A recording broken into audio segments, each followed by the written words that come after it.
Thank you very much. Thank you. Please, everybody, thank you. Thank you very much. Thank you, everybody. Thank you so much. Please, everybody, take a seat. Thank you very much. Thank you. Thank you so much. Thank you, Patrick, for that generous introduction and for ensuring that the Kennedy family spirit of public service lives on as strong as ever. Some of the cabinet secretaries who are doing good work day in and day out on behalf of the American people have joined us tonight, so I want to make mention of them. Our outstanding Attorney General, Eric Holder.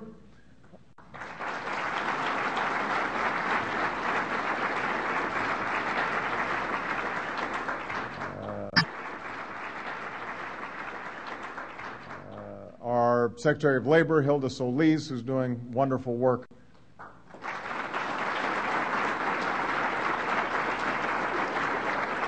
Secretary of Health and Human Services, Kathleen Sebelius.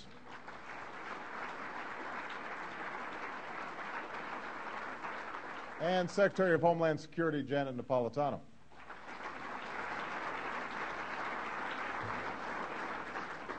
It's also a testament to Ted Kennedy that so many of his congressional colleagues and friends have come together for this cause, and I want to thank Ted's longtime friend and advisor and our newest member of the United States Senate, Paul Curt, for his deep commitment to public service.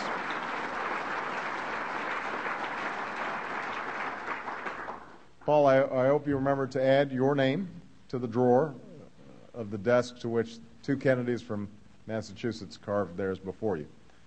And to Vicki and all the members of the Kennedy family, Ted and Kara, and obviously Patrick. There are few who are not inspired by the grace and love that all of you have shown throughout a difficult time. Our friend Ted left us less than 2 months ago. In the days that followed, we gathered in Boston to celebrate his life with a joyous Irish wake of sorts at John F. Kennedy Library and with heavy hearts on Mission Hill. We watched as mourners lined the streets of Massachusetts and Washington in the rain to say a final thank you, and as decades worth of his colleagues and staff lined the steps of the Capitol to say a final goodbye. And we smiled as the caucus room in the Russell Building, a room where so much American history was made, was renamed for the three Kennedy brothers who served there. And over those days, there was some small measure of comfort in the fact that millions of Americans were reminded of Ted Kennedy's legacy, and a new generation came to know of it. His legacy as a man who loved his family and loved his country.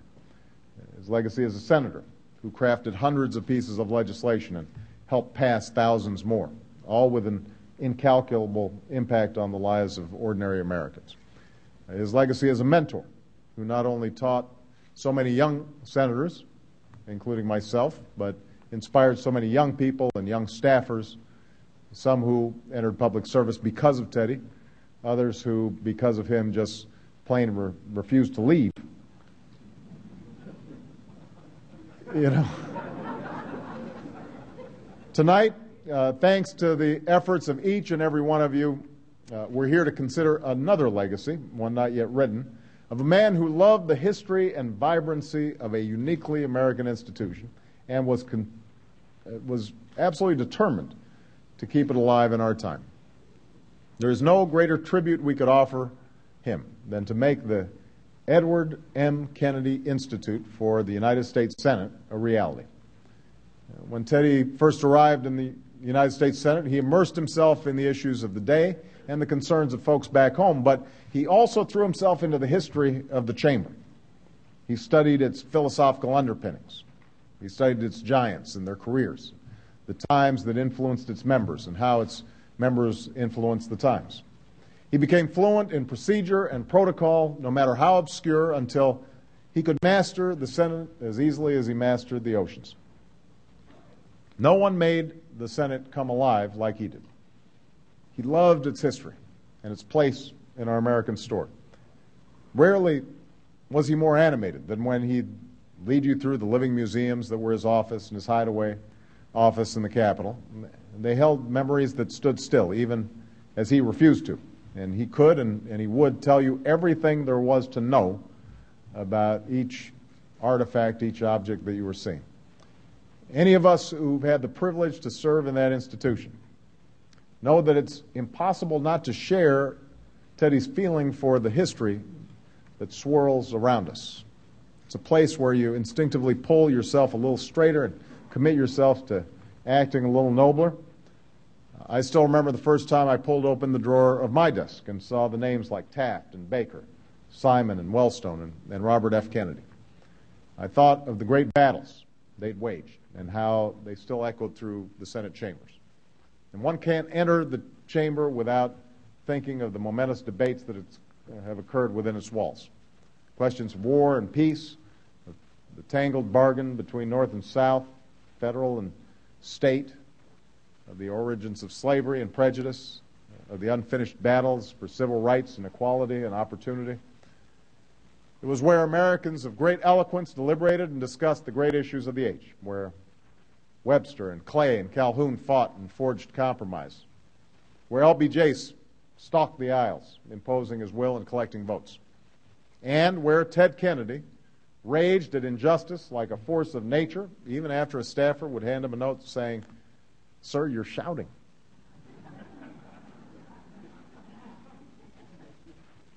At its worst, it could be a place where progress was stymied.